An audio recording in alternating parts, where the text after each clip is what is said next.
जय हिंद, जय भारत। नमस्कार दोस्तों, साथियों, मित्रों। आज हम चर्चा कर रहे हैं हमारे देश के जो यशस्वी प्रधानमंत्री श्री नरेंद्र मोदी ने श्री महाकाल लोक उज्जैन नगरी में श्री महाकाल लोक का भव्य लोकार्पण किया है। तो आप जानते हैं कि ये जो उज्जैन में जो है ना सो ज्योतिर्लिंग है, तो भगवान शिव का जितना भी ज्योतिर्लिंग है, इसमें सबसे इसका बहुत ही महत्वपूर्ण स्थान है। कहा गया है कि ये जो उज्जैन नगरी है, यहाँ जो महाकाल का जो ज्योतिर्लिंग है, जिसमें भस्म आरती होता है, शमशान से भस्म आता है तो राख आता है, तो उससे है ना इसका महाकाल की आरती होती है, भस्म आरती होती है। तो एक अपने आप में अजूबा है। और जिसको है ना सो काल सर्प दोष होता है, तो वो भी है ना सो महाकाल की नगरी उज्जैन जाता है काल सर्प दोष से मुक्त होने के लिए। तो इसमें कहा गया कि यहाँ ये जो है ना सो महाकाल का जो ये जो मंदिर है, ज्योतिर्लिंग है, तो ये नगरी है, तो यहाँ पर कभी भी प्रलय नहीं आता, यहाँ कोई प्रलय नहीं आता, यहाँ किसी का अकाल मृत्यु नहीं होता है। तो ये बहुत ही बड़ा ज्योतिर्लिंग है। तो आप जानते हैं कि हमारा है ना सो हमारे देश का है ना 1000 साल में धीरे धीरे सांस्कृतिक पतन होता गया। आक्रमणकारी लोग है ना, विदेशी आक्रमणकारी सब आके है ना हमारा जो आस्था का केंद्र था उसको तोड़ा। अब काफ़ी है ना हम लोग के है ना आस्था का केंद्र को, प्रतीकों को काफ़ी क्षति पहुंचाया।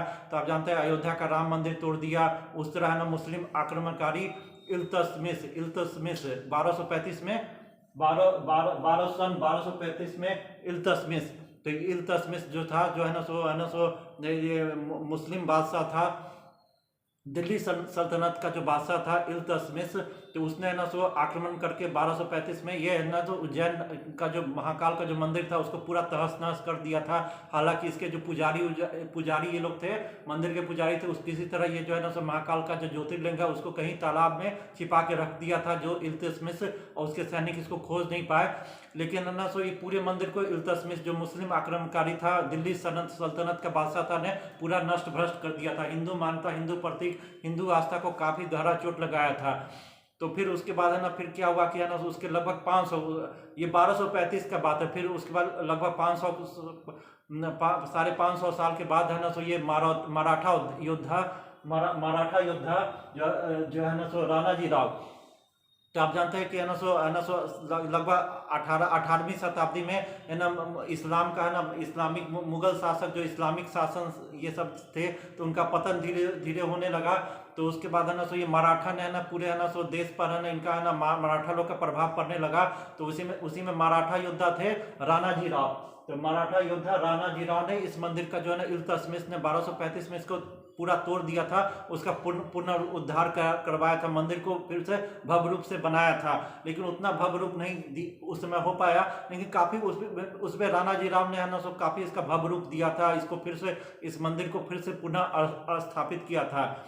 तो है ना सो ये, लेकिन आज के डेट में है ना सो हमारा देखिए आरएसएस का गवर्नमेंट है, ये है ना सो हमारा है ना सो बीजेपी की सरकार है। तो हिंदू आस्था, हिंदू प्रतीकों को काफ़ी है ना सो ये है ना सो जो है ना सो इसको मान्यताओं को, धार्मिक हमारा जो पवित्र स्थल है, इस सबका पुनः उद्धार कर रही है। तो इसी में है ना सो प्रधानमंत्री श्री नरेंद्र मोदी ने इसका है ना सो फिर से है ना सो भव्य रूप बनाया, भव्य रूप से फिर से है ना सो ये जो उज्जैन नगरी है, महाकाल की जो मंदिर है, ज्योतिर्लिंग है, इस पूरा परिसर को फिर से है ना भव्य रूप से है ना सो इसका पुराना गौरव इसको दिलाने के लिए पूरा कोशिश किया, भव्य रूप से इसका निर्माण करवाया है। भव्य रूप से तो इसका निर्माण कराया ही है। तो देखिए कैसे इसका निर्माण कराया है। तो है ना फेज 1 फेज 2 में इसका निर्माण होगा।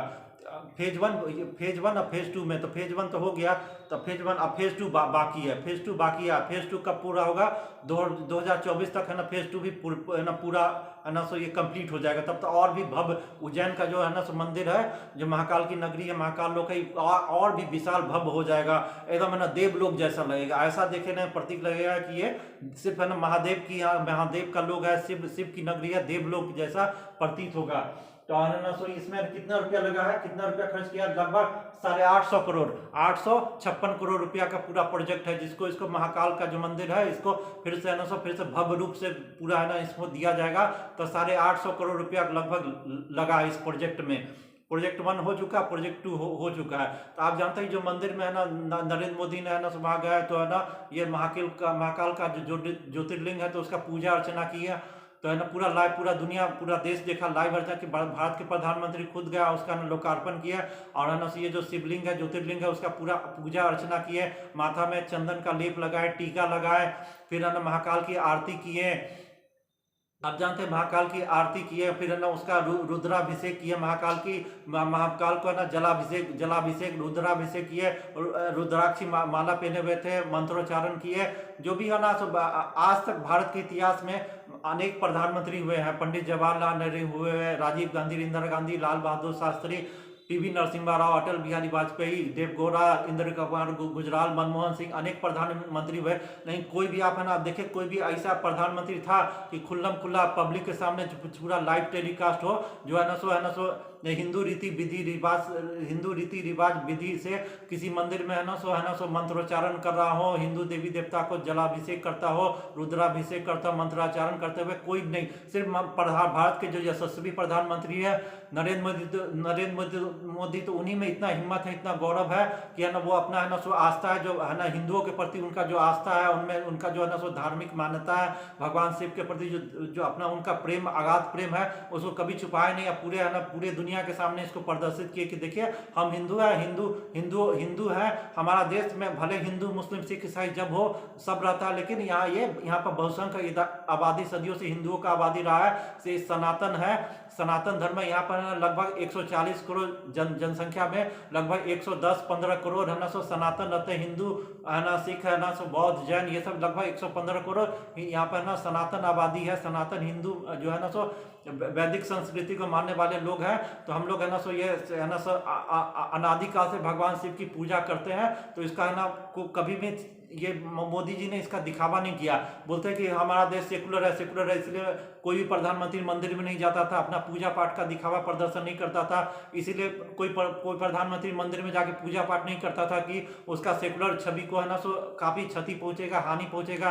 बोलता था कि भारत एक धर्मनिरपेक्ष देश है, तो इसलिए कोई भी प्रधानमंत्री मंदिर में जाके पूजा करेगा तो सेकुलर इमेज को है ना सो काफी धक्का पड़ेगा। आप जानते हैं 1951 में जब भारत 1947 में देश आजाद हुआ था, तो 1951 में क्या हुआ था कि है ना सो वहां पर है ना सो सोमनाथ मंदिर का पुनः उद्धार हुआ था, भव्य रूप से है ना सो पूरा पुनर्निर्माण हुआ था। तो उसमें भारत के राष्ट्रपति डॉक्टर राजेंद्र प्रसाद उस जो उद्घाटन हुआ था सोमनाथ मंदिर का, उसमें शामिल हुए थे, शामिल होने गए थे। तो जब शामिल होने गए तो ये जो भारत का जो प्रधानमंत्री था, एक तरह से गधा प्रधानमंत्री, पंडित जवाहरलाल नेहरू पहला प्रधानमंत्री कहता है गधा प्रधानमंत्री, तो वो है ना भारत के राष्ट्रपति उस समय थे राजेंद्र प्रसाद को, तो इसमें आपत्ति दर्ज किया था, नाराजगी व्यक्त किया था कि आप प्रधान राष्ट्रपति हैं भारत के, तो आप कहा है ना सो ये है ना सो सोमनाथ मंदिर का जो उद्घाटन हुआ है, भव्य उद्घाटन हुआ, उसमें किस लिए शामिल होने गए।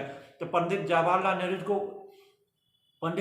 नेहरू को खुद जाना चाहिए था सोमनाथ मंदिर का जो भव्य उद्घाटन हुआ 1991 में लोकार्पण हुआ, जो है ना सो मोहम्मद गौरी मोहम्मद गजनी जिसको तोड़ दिया था, अनेक बार खंडित किया था मुस्लिम आक्रमणकारी, तो इसका जो भव्य उद्घाटन हुआ, पुनः उद्धार हुआ, तो इसमें खुद नेहरू को जाना चाहिए, तो खुद तो नहीं गया, लेकिन वहां उस समय के राष्ट्रपति डॉक्टर राजेंद्र प्रसाद जब इसमें शामिल होने गए तो उस पर आपत्ति नाराजगी व्यक्त किया कि भारत है ना सेकुलर देश है, इसलिए यहाँ के राष्ट्र अध्यक्ष को है ना सो ऐसा कोई काम नहीं करना चाहिए कि भारत का सेकुलर इमेज को है ना सो हानि पहुंचे। तो जानते हैं यहाँ पर 140 करोड़ आबादी, उसमें से 115 करोड़ तो हिंदू है, सिख है, बौद्ध है, जैन है, बहुसंख्यक यहाँ 20-25 करोड़ ही मुस्लिम है। तो ये है ना सो ये है ना कोई भी प्रधानमंत्री अपना है ना सो ये सेकुलर इमेज को है ना सो ये दर्शा को कोई क्षति नहीं पहुंची, इसलिए नहीं जाता था।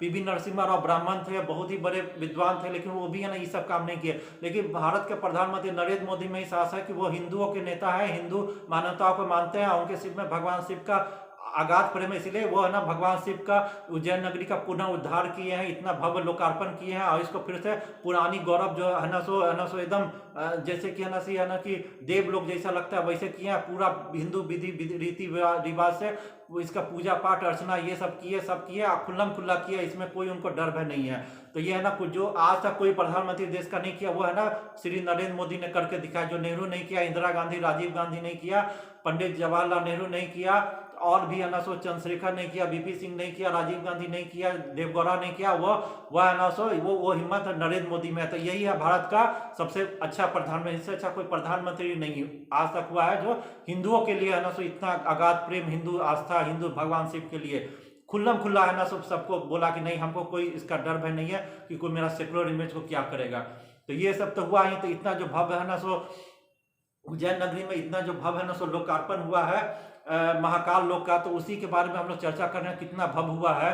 तो ये ना, तो आप जानते हैं कि 2 फेज में इसका हुआ, एक फेज तो हो गया, दूसरा फेज बाकी है। दूसरा फेज 2024 तक पूर्ण होगा। तो 850 करोड़ से ज्यादा रुपया इसमें खर्च हुआ है। अब पूरा इसमें कितना जमीन भी अधिग्रहण किया गया है। तो ये सब तो हुआ ही है। तो आप इसका इतिहास दिया तो जानिएगा कि 1235 में इल्तुतमिश जो है ना मुस्लिम आक्रमणकारी था, जब तोड़ दिया तो फिर उसका 550 साल के बाद है ना सो मराठा योद्धा है ना सो राणाजीराव ने इसका पुनरुद्धार करवाया था। लेकिन ये उतना नहीं था। लेकिन अब है ना इसका प्रधानमंत्री नरेंद्र मोदी, आरएसएस का गवर्नर भिड़ गया। अब इसका भव्य ऐसा होगा कि ना देवलोक जैसा लगेगा, भगवान शिव का लोक लगेगा। इतना होगा कि पूरा दुनिया का लोग यहाँ जाएगा देखने घूमने।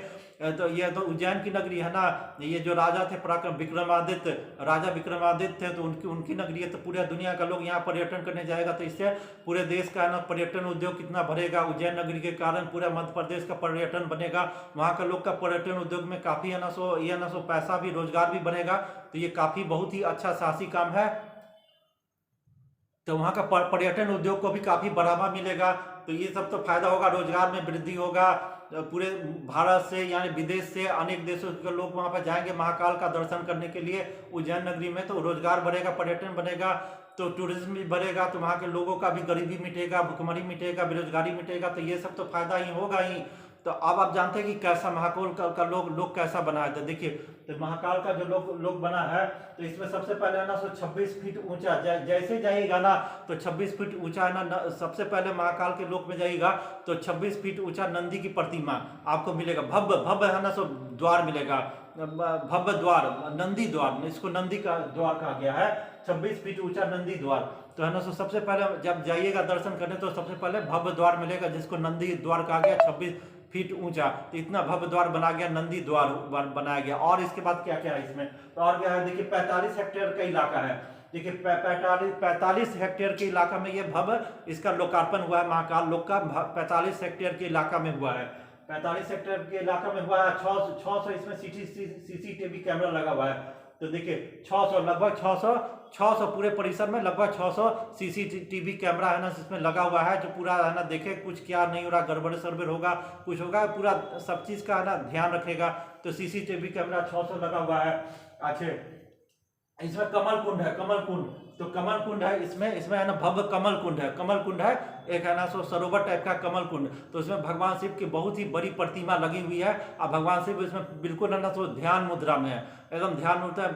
बड़ी ऊंची प्रतिमा लगी हुई है कमल कुंड में। भगवान शिव ध्यान मुद्रा में है। और बड़ा ही खूबसूरत नजारा, इसमें फव्वारा झरना लगा हुआ है। रात में तो एकदम देखने में अविस्मरणीय लगता है, इतना भव्य है कमल कुंड। उसमें भगवान शिव का प्रतिमा लगा हुआ है। तो ये तो लगा ही हुआ है। अच्छा है ना धरती पर देवलोक जैसा आभास होगा। ऐसा कमल कुंड तो देखिएगा भगवान शिव जो इसमें ध्यान की मुद्रा में है, तो धरती पर देवलोक जैसा, शिवलोक जैसा आभास होगा, इतना भव्य बनाया है।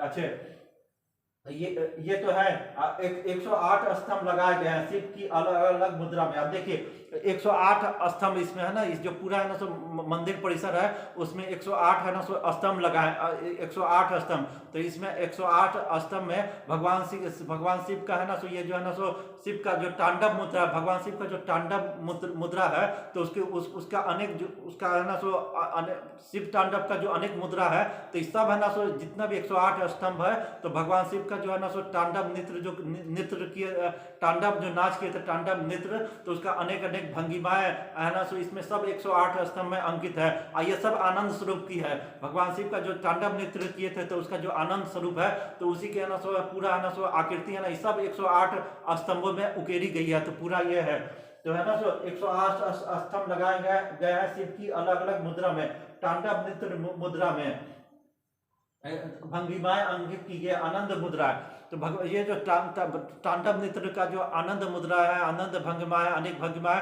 ये सब 108 स्तंभ पर पूरा उकेरी गई है। सब में है ना त्रिशूल है, शंख है, भगवान शिव का जो त्रिशूल है, शंख है, नंदी है। तो ये सब है ना जो भगवान से ये सब है ना भगवान शिव से रिलेटेड चीज है, सब है ना 108 स्तंभ में उकेरी है। तो बड़ा भव्य रूप लगता है, बड़ा अच्छा। शिव स्तंभ है, सब शिव स्तंभ, तो शिव स्तंभ भी है, तो शिव स्तंभ है, बहुत ही विशाल शिव स्तंभ है ये। तब शिव स्तंभ के ऊपर पंचमुखी शिव का पूरा है ना भंगिमा मुद्रा है। जो शिव स्तंभ है तो उसमें पंचमुखी शिव है ना, भगवान शिव का जो पंचमुखी रूप है, तो ये पूरा उसके ऊपर है ना उकेरा गया है। तो बड़ा ही अविस्मरणीय लगता है। पूरा जो शिव स्तंभ है उसमें है ना सो शंख है, त्रिशूल है, जो भगवान से रिलेटेड डमरू है, शंख है, त्रिशूल है, ये सब का है ना उसमें है ना सो आकृति उकेरी गई है। तो बड़ा भव्य लगता है। उसके चारों ओर है ना सो सप्तऋषि का है ना सो भी है ना, सप्तऋषि है ना उस शिव स्तंभ के चारों ओर सप्तऋषि की प्रतिमाएं लगाए गए हैं। और उसके है ना सो जो सप्तऋषि की प्रतिमा है, तो जो भी सप्तऋषि हैं तो उनसे रिलेटेड जो किस्सा कहानी है, किंवदंती है। तो आप जानते हैं कि जो है ना जो शिव स्तंभ है उसके चारों ओर है ना सो ये सप्तऋषि की है ना सो प्रतिमाएं लगाई हुई हैं। और उस प्रतिमा के नीचे क्या है कि है ना सो वो भगवान वो जो जितने भी सप्तऋषि है तो उनसे रिलेटेड जो किस्सा कहानी है, जो है ना सो पुराणों में, वैदिक ग्रंथों में जो सप्तऋषि से रिलेटेड किस्सा कहानी है, ये सब है ना उसमें उकेरी गई है।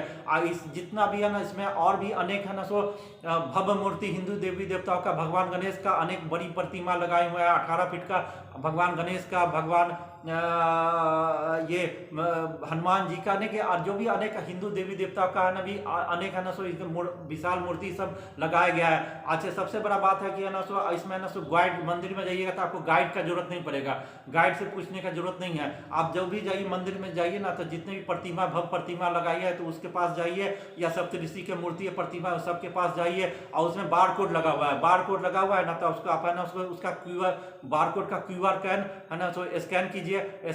आप फिर उसके बाद जो भी भाषा है, जो भी आपका भाषा है ना, उसमें उसको है ना सो QR कैड को है ना, ये बार कोड है तो उसमें QR है ना कोड है ना, उसको स्कैन कीजिए। आप जो भी भाषा है ना उसमें आप उसको है ना सो अपने मोबाइल पर है ना वो आ जाएगा। उसके बाद उसके पूरा जानकारी है ना, उसके जो भी किंवदंती है, किस्सा कहानी है, उस मूर्ति से क्या रिलेटेड चीज है, ये सब आपके है ना सो मोबाइल में QR कोड स्कैन करने पर पूरा आ जाएगा। इसलिए गाइड का जरूरत नहीं है। सब जितना भी विशाल मूर्ति, भव्य मूर्ति है, सब में है ना बार कोड लगा हुआ है। QR कोड स्कैन कीजिए, आपके मोबाइल में है ना जिस भाषा में चाहिएगा वो है ना उसके बारे में सारा जानकारी है ना मोबाइल में आ जाएगा। तो इस तरह से किसी गाइड का भी जरूरत नहीं, इतना है ना टेक्नोलॉजी का भी काफी इस्तेमाल किया है। वहाँ पर है ना सो दुकान भी है ना, पूजा पाठ जो है ना सो माला ये सब का भी है। और उसमें नाइट गार्डन देश का पहला नाइट गार्डन बना है। देखिए, देश का पहला नाइट गार्डन है कि रात में भी लोग उस नाइट गार्डन में भ्रमण कर सकते हैं, आराम फरमा सकते हैं, भजन कीर्तन कर सकते हैं, ध्यान कर सकते हैं, यानी जो भी आराम कर सकते हैं, ये सब है ना नाइट गार्डन। देश का पहला नाइट गार्डन भी बना है। तो ये सब है।